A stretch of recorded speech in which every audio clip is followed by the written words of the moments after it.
It's World War II in Europe, and American forces are parachuting into hostile territory to take down a radio tower that is jamming the Allied forces' signals to communicate. The troops don't have much time to destroy the tower, as American forces will be storming the beaches of Normandy in less than 24 hours. So, does Overlord deliver on the action and monster movie madness hinted at in the trailers? Or should we just go play Castle Wolfenstein instead?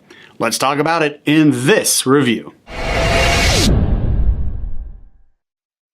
The story begins in the air as we meet the troops who are about to parachute into France into hostile territory to take down the radio tower. As they get closer to the drop zone, the planes are shot out of the sky one by one, and the troops are forced to evacuate from planes that are half destroyed and on fire and falling fast. And this faster, action-paced vibe is kept throughout the film. There are moments in this film where we take some time to kind of develop the characters and get to know who they are, what their personalities are like, what their skill sets are as soldiers, etc. But even in those moments where we're getting to know the characters in the film, there's still action sequences taking place. Those moments of getting to know the characters could be interrupted by a small group of Nazis closing in and opening fire.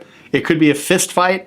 It could be aggressive interrogations. There's plenty of action in this film, which was awesome. Now, mixed in with all the action, we've got in this small town a church, and inside the church, the Nazis are conducting human experiments. With the human experimentation, they're trying to create super soldiers that will be able to last for the 1,000-year reign. However, this is not the super soldier serum that was used to create Captain America. This super soldier serum actually transforms the human beings into these creepy, crazy looking monsters. They're incredibly strong, they feel no pain, they're very difficult to kill, and they look super creepy. And the serum also reanimates the dead, so even if you're just a head with the spine, you can still be brought back to life using this serum, which we actually get to see in this film. Did I mention they look super creepy? And the serum isn't just used on humans, it's also used on animals as well, and we get to see that the dogs turn into these hellish looking jackals, but we don't get to see them in action, unfortunately. The overall story of this film I did enjoy. It's 4 soldiers who survived the parachute drop and survived the first wave of Nazis going out to try and find survivors.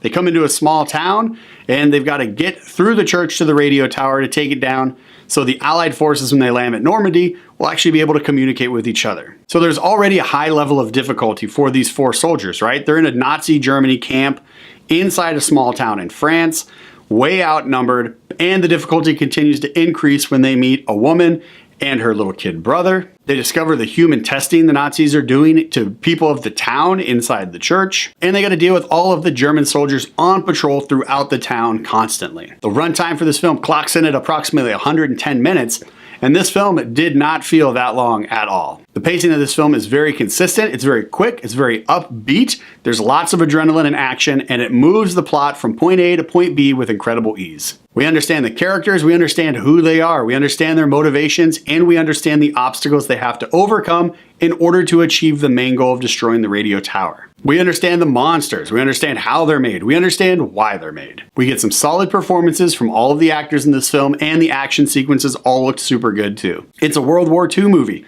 so the action sequences in this film we can come to expect and we enjoy, right? With the old school gunplay, sniper rifles, machine guns, grenades, the long bombs that they throw, and it all just works incredibly well in this picture.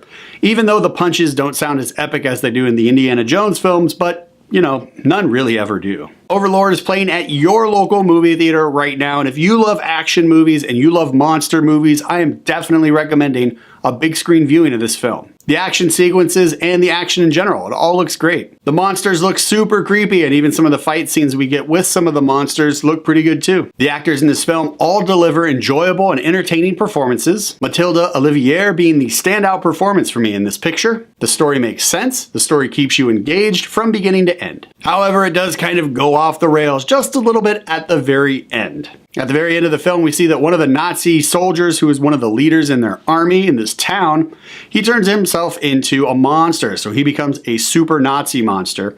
And that fight scene at the very end goes just a little bit too long, and he also does some classic B-movie villain monologuing as well in monster form. He hams it up just a little bit, but that just a little bit was enough to give The whole ending, this very weird B-movie vibe to it. But other than that last fight scene, going just a little bit too long and having that weird B-movie vibe, the rest of the film, all the way up to that point, and then at the very last scene, I really enjoyed this movie. So Overlord will be getting at least one high five from this guy. Overlord is playing at your local movie theater right now. Check it out.